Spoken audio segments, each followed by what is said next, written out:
So, Chicago PD Season 13, Episode 20 shifts its focus almost entirely into Imani, delivering an intense, emotionally charged hour that feels like a culmination of everything her character has been building towards this season.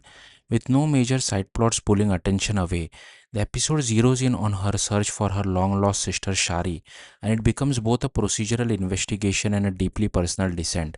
From the beginning, it's clear that this case isn't just another assignment for Imani. It's the reason she joined intelligence in the first place. Years of searching, dead ends, and obsessive leads have shaped her into someone who operates on pure instinct and urgency. That intensity defines her throughout the episode. Every new clue about Laura's murder, every lead tied to Shari, pushes her further into a state where emotional control and professional distance start to break down. The episode leans heavily into how similar Imani has become to Hailey, Upton in her most unhinged investigative moments.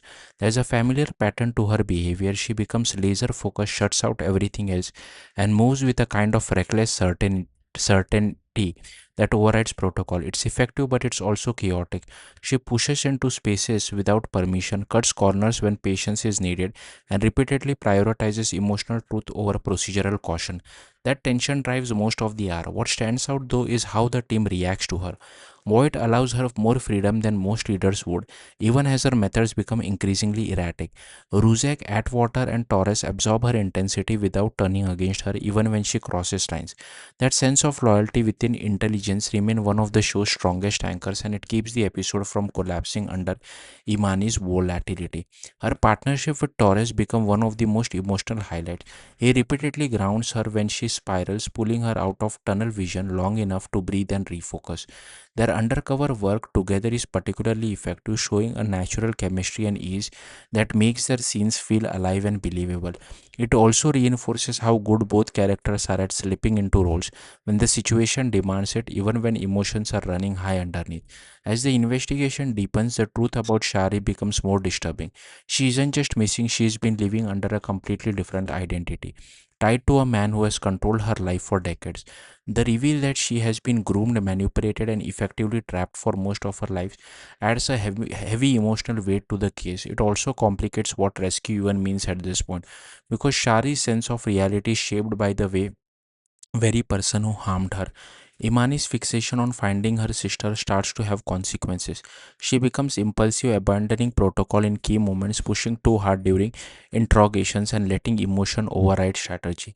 There are several instances where her decision put others at risk or disrupt the flow of the investigation, especially when she breaks off from Torres during a critical search. It reinforces a core tension of the episode. Her drive is what makes her effective, but it also makes her dangerous in the field. Still, the episode doesn't frame her as reckless without purpose. It shows the emotional logic behind her urgency. Every lead feels like it could disappear at any moment, and that fear drives her forward.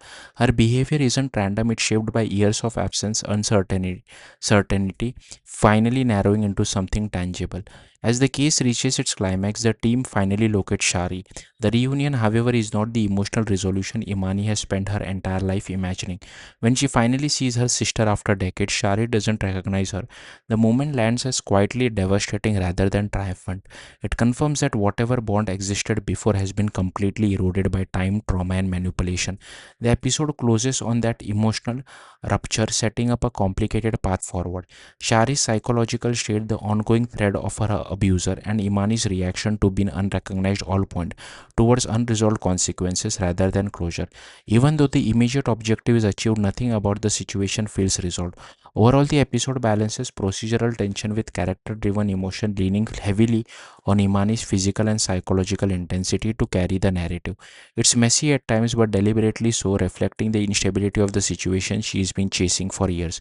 The result is a bittersweet payoff that resolves the search, but not the emotional aftermath that comes with it. Thank you for watching. Bye.